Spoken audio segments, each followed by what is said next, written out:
Ernst August Wagner was born on 22nd September 1874 in Eglosheim, near Ludwigsburg, as the ninth of 10 children, as well as one half-brother and half-sister. Most of his siblings died early, and in 1913, only two sisters and one brother remained. His father, Jakob Friedrich Wagner, who died in 1876, is described in a less favorable way as a conceited, dissatisfied, and not very industrious person who occasionally gave up alcohol and always blamed others for his economic inadequacy. He died when Ernst August was 2 years old, leaving behind children and debts. Ernst Wagner had to realize his family soon became poor people. His mother tried to make a living by running a small shop. She soon remarried, but due to her many affairs, the marriage ended in divorce when Ernst was 7 years old. Ernst Wagner, who was known as the widow's boy in the village, had depression and suicidal thoughts. He was quite intelligent and did well enough at school to earn a public stipend. In this way, despite his poverty, he was able to study and become a teacher. After his qualifying exam, he worked as an auxiliary teacher at several schools in Württemberg from 1894 to 1901, though in April 1900 he was suspended for 6 months because of severe nervousness and irritability. He then went to Switzerland for 2 months, where he tried to sell some of his poems to newspapers. In July 1901, Wagner was assigned a teaching position in Mühlhausen an der Enz, where he stayed until 1902. Sometime in the summer of 1901, while drunk, he sodomized an animal. He then became increasingly wary and suspicious that others might be aware of his deed, and began to see signs and hints that the villagers of Mühlhausen were mocking him for this act of bestiality. For this reason, he bought a revolver, which he always carried with him from that point on, so that he could evade a potential arrest. That same year, Wagner began an affair with Anna Friederike Schlecht, the daughter of a local innkeeper. He hated the Schlecht family, thinking that his future father-in-law despised him, and tried to avoid marrying Anna. But marriage became a foregone conclusion when she became pregnant by him and gave birth to a daughter, Clara, in the spring of 1902. In December 1902, Wagner's mother, to whom he felt deeply attached, died. He took his final examination as a teacher and was transferred to Radlstetten, a poor and isolated village. Although he was embittered to be ordered to such a place, it also temporarily eased his feelings of constant persecution, even though the incident of sodomy continued to haunt him. On December 29, 1903, he and Anna Schlecht married in Ludwigsburg, mostly due to pressure from outside, as their daughter Clara was already 10 months old. However, he neither loved his wife nor feigned love, and while he treated her kindly, he considered her more of a servant because of her intellectual inferiority. In the summer of 1904, he once again went to Switzerland, trying twice to commit suicide there, once by drowning himself and by jumping off a bridge, though both attempts failed because he was, according to his own words, too weak. In the following years, his wife bore 4 more children, concluding in July 1909 with Rudolf Alfred. Wagner was said to have been unhappy about the births of his children and complained about the financial stress of feeding his family. He was seemingly indifferent to the interruption of his birthday in 1909 by infant Rudolf's death. Sometime in 1906 or 1907, thinking that the people from Mühlhausen had passed on their knowledge about his crime, the feelings of being ridiculed and watched by others returned, and as a consequence he began to make plans to take revenge on those whom he deemed to be the cause of his misery, the villagers, and especially the men of Mühlhausen. In the autumn of 1907, he bought the first Mauser pistol, the other one following in 1909, and with his bicycle, which he loved more than anyone or anything else, he made extensive journeys through the surrounding area and sharpened his shooting skills in remote forests. Between 1909 and 1911, he made several requests to be transferred to another school, which was finally granted, so that on the 1st of May 1912, he began his work at a school in Degerloch, a suburb of Stuttgart. At that time, he also decided to go ahead with his plan to avenge the derision he had to endure, as even at his new workplace, he saw hints of people knowing, and initially chose the spring of 1913 to put it into practice. but finally determined the last days of the summer holidays for his revenge. In the days leading to the murders, he wrote several letters to explain his deed. Wagner began his killing spree on 4 September 1913 at about 5 a.m., when he knocked his sleeping wife unconscious by hitting her on the head with a blackjack, before stabbing her numerous times in her throat and chest with a dagger, cutting her carotid arteries and hitting her heart and lungs. Afterward, he successively entered the bedrooms of his two sons, Robert and Richard, and his daughters, Clara and Elsa, and stabbed each of them in their throat and chest. Wagner initially claimed that he had also hit his children with the blackjack, though later he was uncertain of this. All of his victims died of massive hemorrhaging. After covering his family members' bodies with blankets, Wagner got out of his blood-soaked nightshirt and washed himself, before packing a bag with 3 guns, 2 Mauser C96 and a small revolver, 500 rounds of ammunition, a black veil from his wife, and a belt.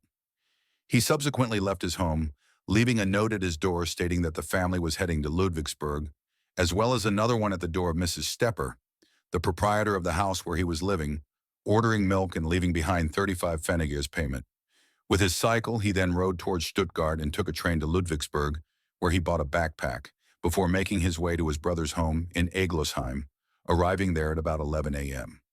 As his brother was not at home, Wagner chatted with his wife for a while, telling her he wanted to spend the night at their home after fetching his children from Mühlhausen.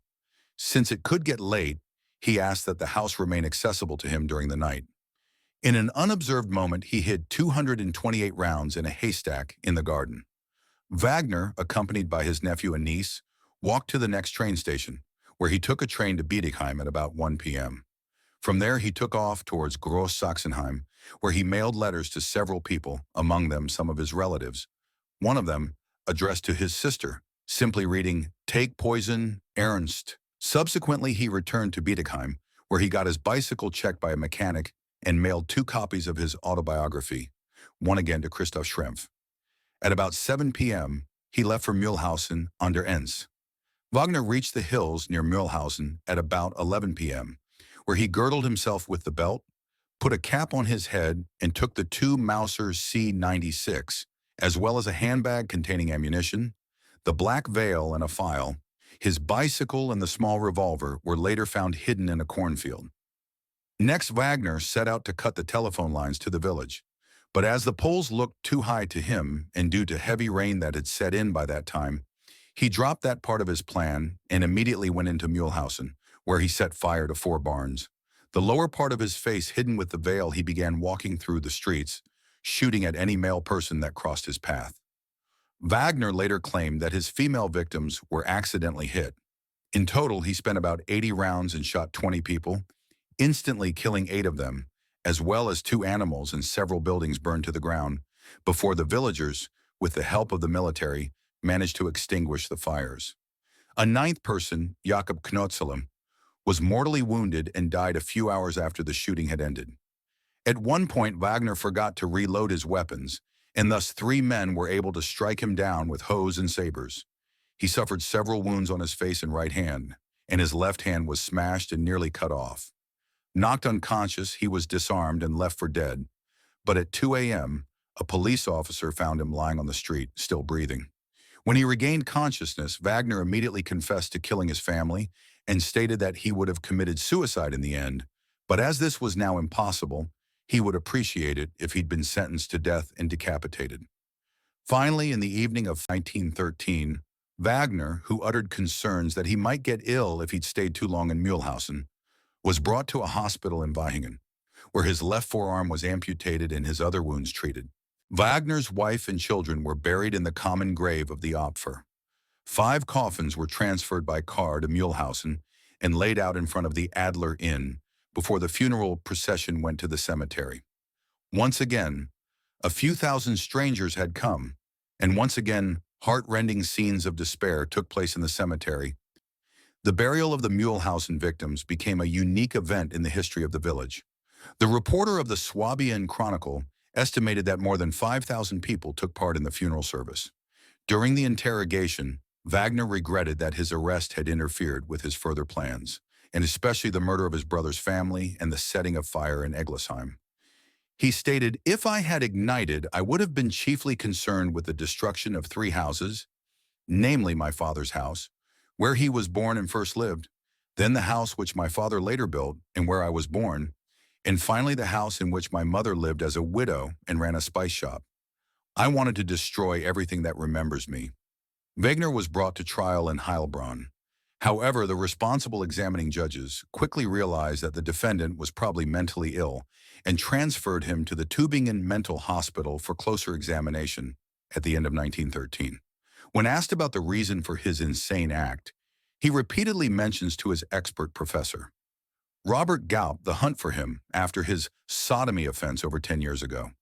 Due to his paranoia, which was also diagnosed in a second report by the Strasbourg psychiatrist Professor Robert Wollenberg, Wagner was declared not guilty by the Heilbronn Regional Court and was transferred from the remand prison there to the permanent ward of the Wienerthal Mental Hospital on February 4, 1914. In 1938, he explained the murder of his children by saying that he had only practiced practical racial hygiene in the spirit of National Socialism, since he saw himself as inferior because of his previous sexual misconduct, a point that he believed he had passed on to his children. In whatever respect, Wagner always conveys a paranoid image of himself. On the one hand, emotionless and motionless as he shoots his own family and then strangers, and on the other hand, he is completely obsessed with self-doubt, but also with overestimation of himself and megalomania. With this ambivalence in his nature, he died on April 27, 1938, in the Wienerthal Sanatorium at the age of 64. He was the first person in Württemberg to be found not guilty because of insanity after several psychiatric assessments diagnosed him with delusions of paranoia. In response to Wagner's rampage, the press demanded restrictions on private gun ownership on the one hand, but also demanded that the police in the countryside be equipped with firearms. It is true that revolvers had also been introduced into the Württemberg police since 1902. However, the carrying of the revolvers was only intended for certain tasks such as cycling, house searches, and the transport of prisoners on the ice track. Wagner's confiscated bicycle served as a service bicycle for many years.